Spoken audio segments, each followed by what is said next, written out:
Welcome to 4Culture, exploring the richness of culture in our community through arts, heritage, preservation, and public art.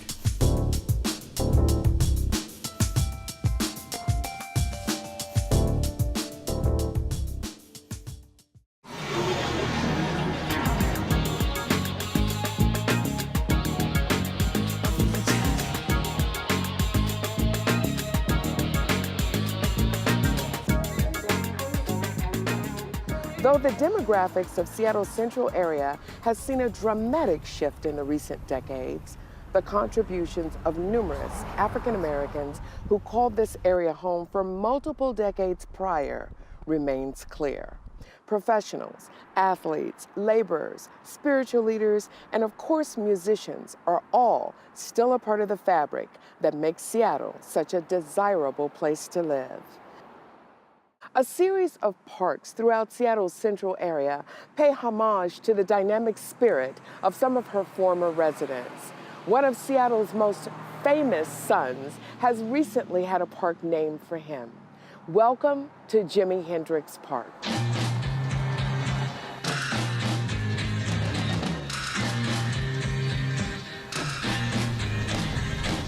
Located adjacent to the Northwest African American Museum, Jimi Hendrix Park was considered essential to completion of the full campus and became part of the museum development. I spoke with Brian Carter, 4Culture Heritage Staff Lead, about the planning process. Brian, you are the Heritage Program Staff Lead for 4Culture, correct? That's correct. Now, before you came to, first of all, I want to ask you, what does that mean? As a heritage lead, what do you do at 4Culture? Sure. I think that my job at 4Culture is to look after the health of the heritage field within King County. And when I say the heritage field, I mean history museums, historic sites, independent historians, and historical societies. So there are over 200 history organizations that are working within King County. So we work with funding primarily is the main job. So it's grants management, grants awards, but also professional development, technical assistance, and just in general trying to identify what the needs of the heritage field are, and then finding ways that 4Culture can take its resources, whether those be financial or its people, and to help the heritage field continue to grow and evolve. So that's like caring for our history in some ways. I think so. Yeah. Absolutely. That's awesome. Before you came to 4Culture, let's see, you were Director of Interpretation at the Burke Museum. You also served as Museum Director at the Oregon Historical Society, Deputy Director and Head of Curator at the Northwest African American Museum. You were there at the very beginning, correct? That's correct. And tell us a little bit about the development of the Northwest African American Museum prior to its opening its doors that March. Sure. The story of the Northwest African American Museum is really long, so I'll try and encapsulate it to the best of my abilities. The birth of the institution itself took over 30 years, and it's really rooted in its place at the Coleman Elementary School, the old Coleman building, which is it was built in 1909.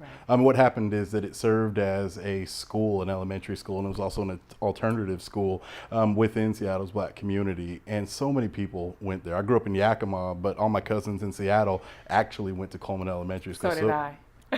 So it's a community, right? It was a community treasure, and it was just so many memories were caught up with it. The 1970s come along, late 1970s, and Seattle School District needs to build a new school, Thurgood Marshall Elementary, and they decided that they're going to tear down the Coleman Elementary School and put a new school in its place.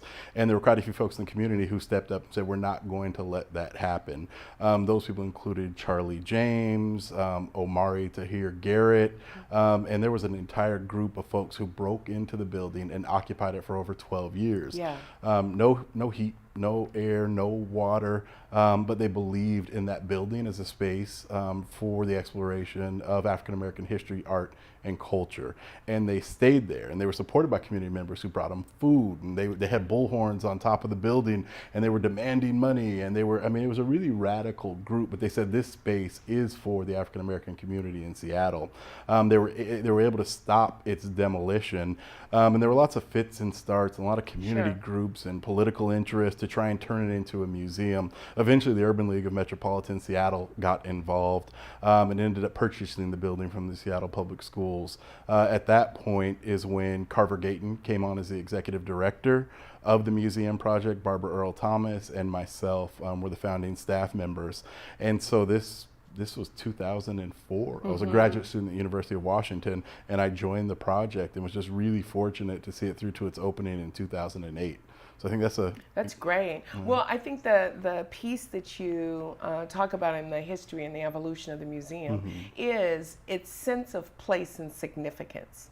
And so it's my understanding that as a part of the kind of original establishment of that place, the larger grounds were also considered as really significant to the museum. Absolutely. So you were there when the conversation started around establishment of what is now Jimi Hendrix Park, correct? That conversation started before my involvement, and it was Carver Gayton, and at that time it was the superintendent of Seattle Public Parks, Ken Bounds. Yeah. And the current Jimi Hendrix Park was previously the playground at Coleman Elementary. And so it wasn't named when this whole idea of a museum came about, and it was Carver and Ken and other community members who said, we've got to honor the legacy of Jimi Hendrix. And so it started out with just a naming opportunity. The parks, always struggling for funds, were able to do a bit of improvement to the park as the museum was initially coming online and developed, but that was the start of So the is park. that like removing the asphalt and putting down sod and that sort of thing? Because originally the parking for the museum kind of wrapped around that playground area. Right. The Parks Department actually came up with a 3-phase improvement plan Okay. for the park, Okay. and they were able to complete with the funding they had phase 1 by the time the museum opened in 2008. And that really was, it was leveling it, it was putting sod down, and then there were some concrete benches that were put up. But in general, it was just a flat, open space. I remember the Parks Department at the time touted it as a place where you could fly kites because there were no trees and there were no shrubs. It was just a wide open field. So why was it so important for that particular space to be named for Jimi Hendrix? Right. I think once you leave the Pacific Northwest, whether you're traveling to the East Coast or anywhere nationally or internationally, there are a few names that when you tell folks that you're from Washington and you get over that predictable DC versus state, right, confusion, that people will throw out a few names. You know, they'll say Kurt Cobain, they'll toss out that name, but they'll most often say Jimi Hendrix, and that's their point of reference for Seattle from a cultural standpoint. So he really is, I think, probably the most famous name that's associated with Seattle. And he also is a carrier of a lot of pride for Seattleites, for Northwesterners, but specifically for the African American community. And these, because he passed on so early, I think that there was hurt that occurred because of his passing, but also an amplified pride in his accomplishments, his profile both nationally and also internationally. And so I think in a lot of ways, Jimi Hendrix carries a lot of pride, a lot of hope, and a lot of accomplishment for the Black community in Seattle. And so it was really significant that the park space was named after him originally. I think when I look at the park and the way that it's developed at this point in time, and the use of purple particularly, and that's, you know, getting back to some of what I think is really important about Jimi, and that's the fact that he had synesthesia and he saw music in color. And so it feels like there is a relationship to that open space and how the light actually hits some of that space, and how we can reflect on that as a park space. So why then was it important, again, for this open space to be connected to this African American museum? I mean, we've talked about the fact that we have a number of parks named for African Americans, but why did this make a real difference, having those two things connected? I think when a museum first forms, and though it took 30 years, right, there were a lot of hopes and dreams that were poured into the building and the project itself.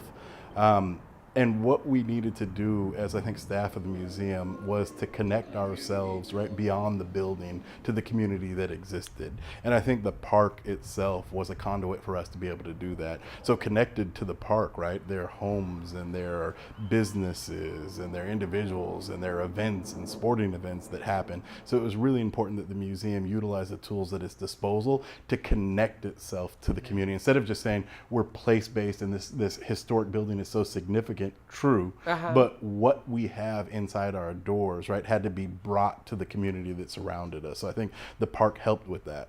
That's a beautiful concept. I had never thought about the fact that, you know, beyond the walls, interior walls of the museum, how important it is for the museum to really have fingers out into the community. Absolutely. And those steps at the park are one of those ways to make that happen. What do you, just reflecting back to early conversations, what can you share with us about the future of that park area and that whole place and how it gets further developed? From the place that it's at now, or from its original origins? No, just the place, Okay. the entire place is what I'm referring to, Right. and what the future might look like for that. Sure. I think what's interesting about Jimi Hendrix Park is that it's part of a larger park system in that area. So it's literally connected to Sam Smith Park. It's directly across the street from Judkins Park. It's right next door to the Coleman Playground in that area. And so it's really a thorough way. I mean, people negotiate those park spaces in their daily lives. They're moving from transportation to home, or they're moving from work to the playground. And so it really was it was a community pathway. It was a community highway. And NAMM wanted to be able to tap in to that highway of folks that were coming through. And the more developed the park is, the more amenities that it offers, the more public programs that it's able to host, the more folks that you have, right, who are knowing that the museum is there. So from a perspective of the museum early on in the process, that was the incentive to support the development of the park. And I think as the park continues with its next phase, and it has, I think it's the sound wave wall that's going to be going in next, I think it will simply attract more attention, it'll attract more use, and that pathway will continue to flourish as a gathering space for the community. I'm not quite sure how that will play out with the kind of changing nature of the demographics in the neighborhood and its usages. I'm excited to see what comes. It's beautiful to really think about the connections of Jimi Hendrix Park to Sam Smith Park and Judkins Park, particularly given that I think it's 2020 something or another, the Judkins Park's light rail station is going to go in there. So you've got even more reason for people to flow through those historic elements and experience some element of the African American culture in the central area. And it's democratic. I mean, parks are free. And I think in these, in our political times today, the nurturing of these spaces where people can be brought together and it isn't as artificial, I think are really essential. So sport, play, picnic, concert, those collisions where people can come together, right, are really, really essential. And I think parks provide that. Give me your response to how the park is developing forward at this particular point in time. You were there, it's kind of like way back when, right? When those conversations were happening, but now it's really developing. What's your response to that? What does that make you feel? I think it's a real deep sense of pride. I remember walking around right when the first phase of the Parks Department development was done, and I was walking around with Stephanie Johnson Tolliver, and there were no trees, there were no flowers, there wasn't a lot of landscaping that was done, there weren't a lot of seats for people to sit in. I remember she and I just brainstorming about what this could look like and what its importance would be, and we didn't know where the money would come from, we didn't know who would be involved, but we knew that we were put at that place and at that particular time, and that we had a chapter to write in the history of that park.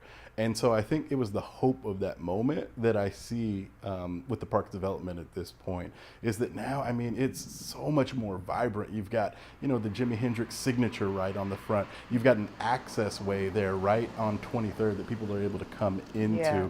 There's excitement because of, I think it's the Little Wing structure, right? Like, it's visually compelling, much more so than it was in 2008. And these next additions. I mean, I think just the iterative process of that park, it just makes me excited, but also proud. I think Jimi Hendrix, what he contributed to this community, and I think to the larger musical world, deserves this type of visual manifestation, right? That level of recognition. I think it should be so much more, but I'm so proud of what the group, the Friends of Jimi Hendrix Park, has been able to do. So pride. It's interesting because what I think people come to this area, they want to go and see the graves of Jimi Hendrix and Bruce Lee. Right. Those are the two things that always happen.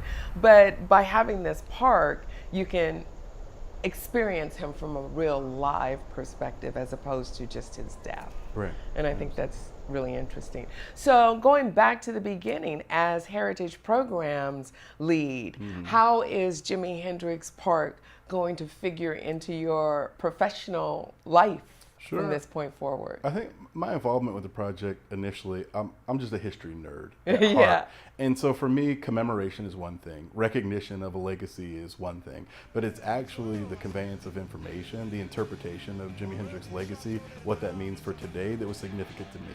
So I'm talking about pictures and images and words and making meaning with the community around his story. And so I was really proud of the pathway that was created in the park that has the milestones of his life.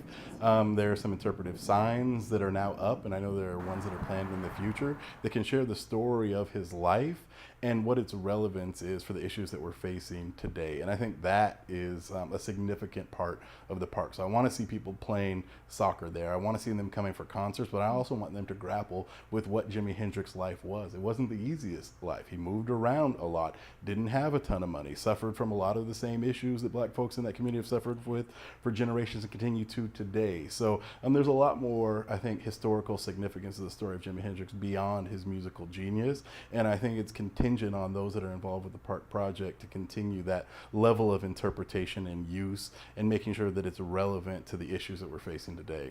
That's awesome. I'm just so glad that you're here in our community. Oh, thank you. As a keeper of our culture. I love the fact that you're a historian nerd and that you keep our history alive in this way. Well, thank you. So thank you.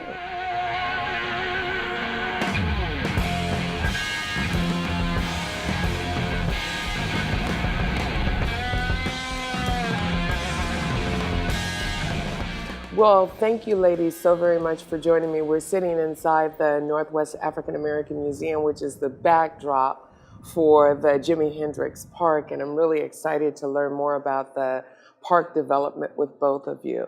Now, both of you have been really involved in not only creating space for art and culture to happen in the city of Seattle, particularly in the central area, but you've had a significant role, Stephanie specifically, over a long period of time with the museum, and Maisha with the park. So talk to us first about securing the park that we now know as Jimi Hendrix Park outside. Okay, Maisha, the history. Right, so really securing the park, the space itself was the Coleman Elementary School parking lot. And then in 2003, the Pro Parks Levy Oversight Committee designated funds to do the early development. They created a green space and did very minimal improvements with a lawn and irrigation. And then in 2003, kind of coinciding with the development of the museum, Carver Gayton spoke with Jimi Hendrix about the opportunity to name this Jimi Hendrix Park.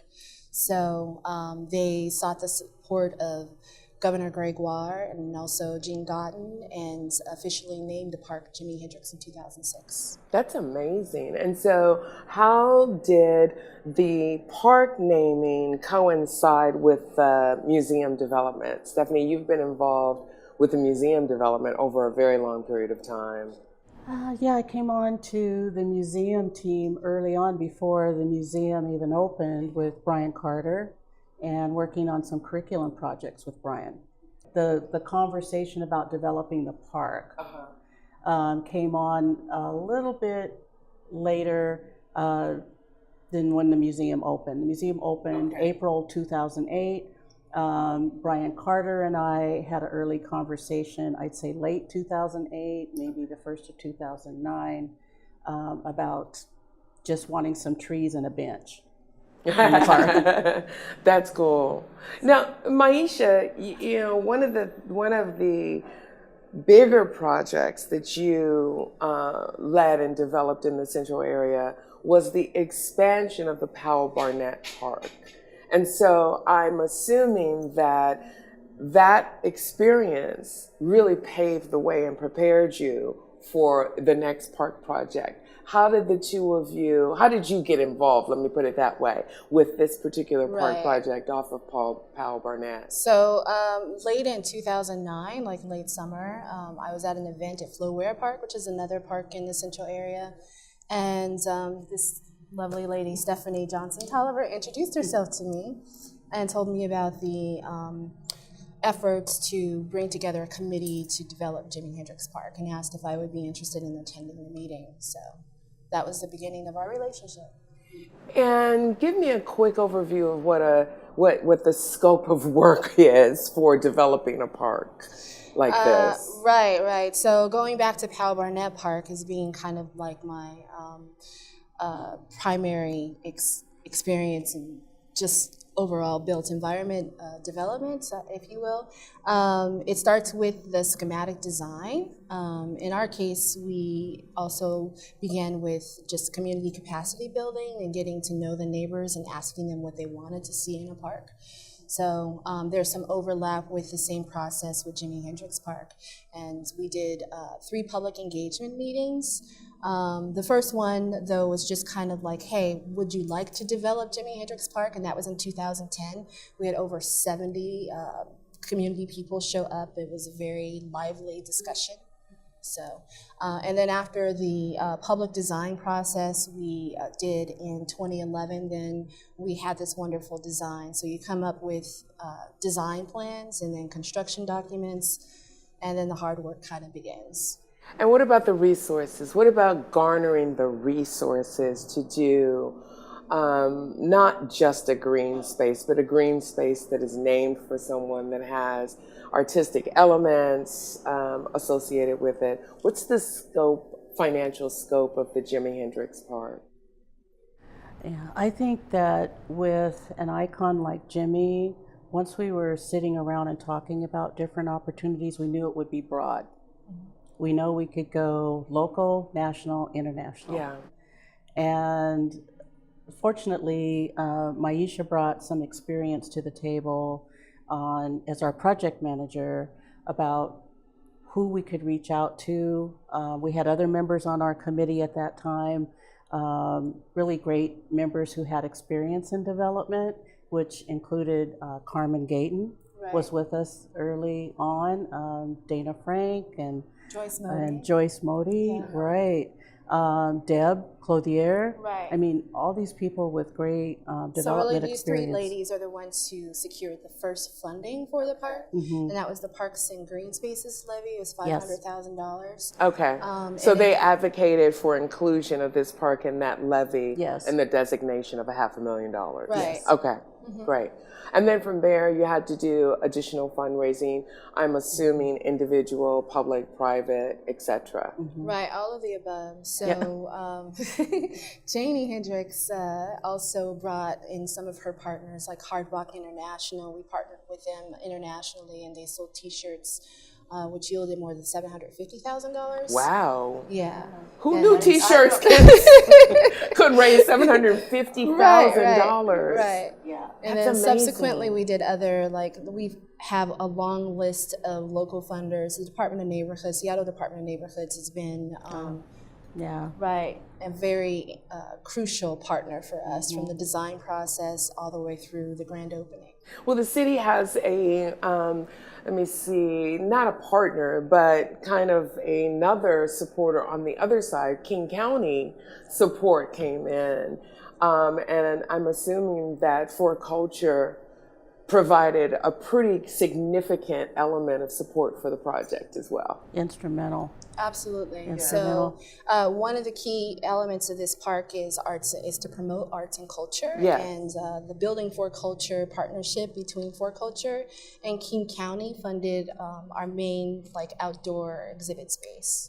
I want to know, in your early vision, how you saw Jimi Hendrix Park connecting to a series of other parks, particularly Sam Smith Park, which just, is on the east of this. And then there's Flo Ware, there's Blanche Leviso Park, there's Martin Luther King Park. How did you envision this as a part of that connectivity of green spaces named specifically for African Americans? Right, you're right. There are a series of parks within the Central District that are named for Black people for one significance or another. The connection with Jimi Hendrix Park being part of a trail and a system is the way we saw it. You often hear that the Central District is part of this urban village, this particular area. And so we knew that there was a connection for us to the Seattle Children's Garden that's just south of Jimi Hendrix Park, and then to Coleman Park, Jimi Hendrix Park, and then the I-90 Trail and Sam Smith Park, Judkins Park, and then from there, Flo Ware, and all these connective pieces. So it was really important to develop what we saw as kind of a base for all of this. I mean, in my mind, I saw it as a focal point. Yes. For all of it. Well, I think one of the things that I recognize too about the park is that there's more history embedded in this park through the lyrics of Jimi Hendrix, through elements of his life, which is a little bit different from the way that designations happen, at Sam Smith Park. You're not really clear. If you don't know who Sam Smith is, you don't really know the gravity. And then you've got Martin Luther King Park, but of course, it's kind of the same thing. Did that figure into your design thinking, that you really wanted to have a place where people could learn more about this individual we know as Jimi Hendrix? Right. So again, going back to the public design process, where we were able to listen to different community members talk about their experience and their interpretation of Jimi Hendrix, we knew that it was important to have representation of Jimi in the park, not just in name only. So there are multiple layers of honoring him, if you will, going from the lyrics, which we have song lyrics from Angel and Little Wing, but also his signature is embedded in an entryway that we made connecting to the neighborhood. To the trees, we have 7 cedar trees, which are representative of his Indian, Cherokee heritage. So it is a park that is more than just a place of refuge, it's also a place of learning and a place of inspiration. That's beautiful. What's your big vision for, what's the biggest thing that you see is going to happen on that park? Oh my God, there's so much opportunity there that I know we sit around as a committee and we're always spinning ideas and then throwing ideas out to the community to get them involved and to actually actively engage in the park. I see a beautiful interpretive piece between the museum and the park. It's a story. We have a story of Jimi at the Northwest African American Museum, and the park just enhances it and makes it come alive. And I can't wait to see, school groups out there, and then also performance art in the park. We, just opened the park formally to the public in June, and since then, through the benefit of social media, we've seen the spike of check-ins and mentions, and also had the opportunity to just run into people who have visited from as far as Russia, have international coverage in Japan and France. So Jimi, although he's a West Coast Seattle boy, he belongs to the world. And honestly, I think there's a potential for large-scale events to happen in the park. And just a place for people to kind of like migrate to the space. And then also it brings more cohesion to the location of the museum, which we're in, it kind of solidifies it as an arts and cultural location in a densifying and changing central district. One of the things that I spoke with Brian about, Brian Carter, that I thought was really intriguing about having this park, one of the things that we know about people coming from everywhere in the world to visit Jimi Hendrix's grave. Now they have another place to come which really celebrates Jimi Hendrix's life in many, many ways. How has the changing demographic of this area impacted any of your planning at all? I mean, thinking back to 2008, when this was a very different neighborhood almost 10 years ago. Has that impacted any of your thinking around programming, design, just the different demographic that's in the community today versus the ones you probably talked to 7 or 8 years ago?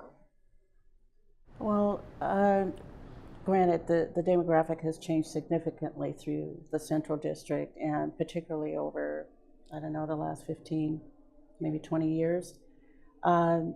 I see Jimi's story as one that's appealing to everyone, intergenerational, people of all ethnicities, backgrounds.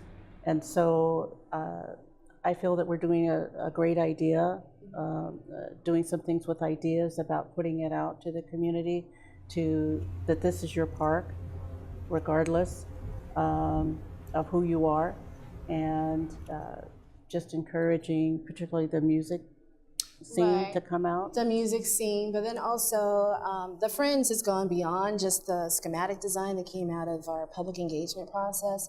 And I'm really pleased with some of the more thoughtful elements that we've added, like the wayfinding signage to both the park and the museum, the bus shelter mural. We added a connection here that will make it easier for area residents to go from one area of the neighborhood to the other.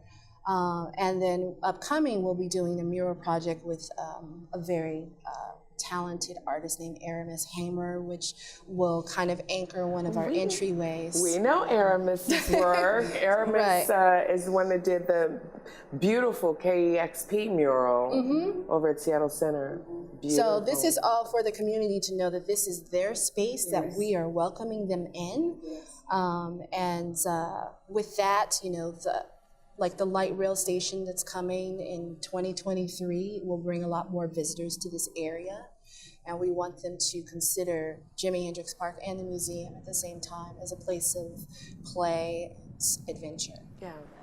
Well, thank you for creating those connections, because it was a lot of trudging through grass. Soggy grass to get from the trail that goes to Sam Smith Park to get over here. So that's really cool. I want to ask, is there anything that you all want to add that I didn't ask that you think is really important to forward this story? I think that I would just like to say, and to build on what we were just talking about, is that Jimi Hendrix Park is everyone's park. Right. And I know that we're reaching out to tourists, but I think that the person that lives across the street needs to know that this is their park, embrace this park. The person that lives in South Seattle, this is their park, or North Seattle, this is their park. And to please reach out to the Parks Department, permit this park, and activate this park. Fantastic. One thing that I didn't get is your specific relationship. So if you'll just tell us, Stephanie, your committee relationship, and you too, Maisha. Go ahead. Well, obviously, Friends of Jimi Hendrix Park, since mid-2008, from the very beginning until now. And I'm on the board of the Black Heritage Society of Washington State, for which I'm very proud to be part of that organization. And then I lead the Youth Curator Project here at the Northwest African American Museum. Awesome. And Maisha? And for me, I'm also on the the committee for Friends of Jimi Hendrix Park. But I've also continued to steward Pal Barnett Park and have added improvements there in recent years. And I'm also affiliated with the Seattle Office of Sustainability and Environment, and currently I'm a student learning about urban design and planning at the University of Washington. You all are such gems in the community. Thank you so very much for all the work you do. Vivian. I think it would be good if we wrap this segment Oh, with our we matching do. We necklaces. And this was a fundraiser for the park, right? Yes. Right. When the power of love overcomes the love of power, we shall know peace. Jimi Exactly. Hendrix. Thank you. Thanks.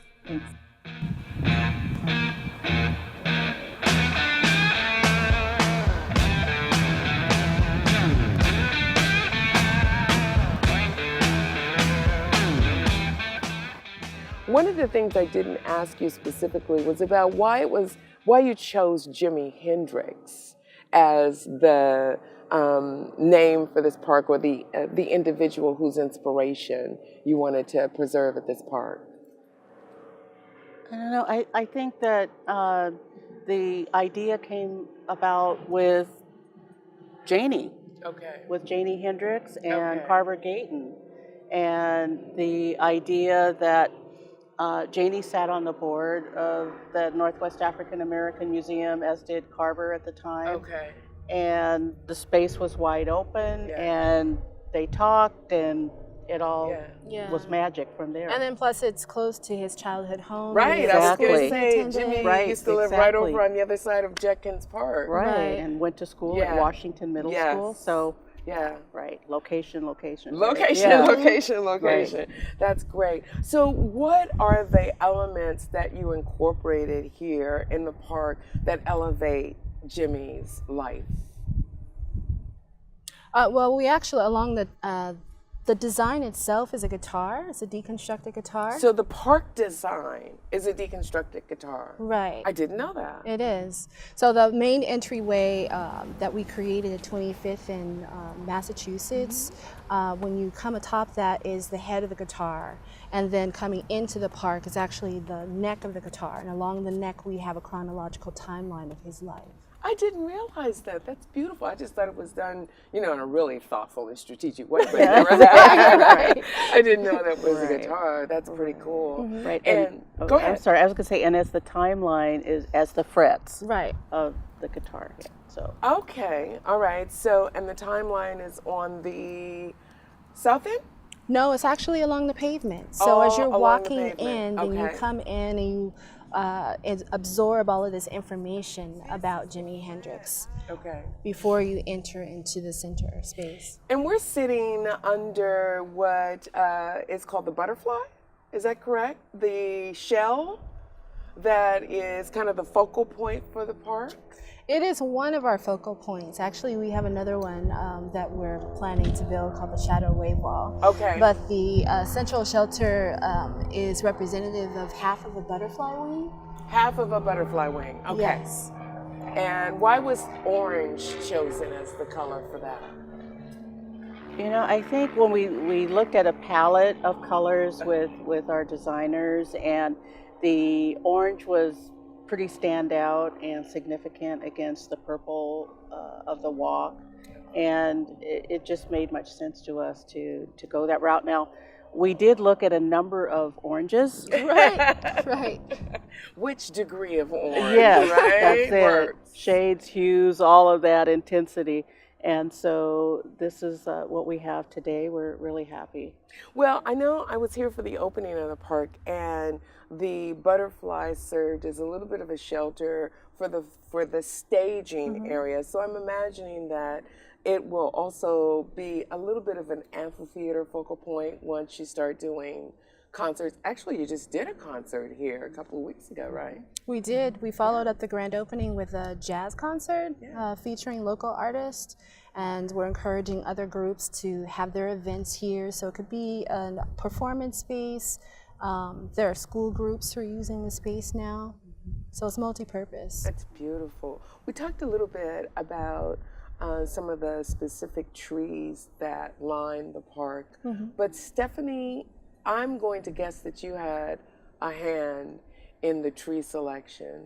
Well, I don't know. It was pretty much a committee choice, and then working with landscape architects, you know, Right. that was a process.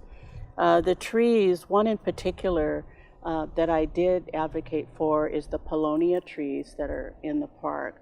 Really large, gorgeous green leaves right now, but before the leaves come on, there are these really beautiful purple flowers that stand almost like a candelabra. And the wood of the Polonia is used in guitar making. So it gives us some interpretive messaging when we're talking about the park and the landscape of the park. Right. See, I knew you had a hand in that. Yeah. Well, I love that piece, and I can't wait to share that, you know, with more people. Yeah. And then, of course, the beautiful rain gardens and butterfly garden, too. Well, I just think it's a beautiful, beautiful setting. You get so many elements of the surrounding landscape that makes this a really special place in Seattle and in the central area.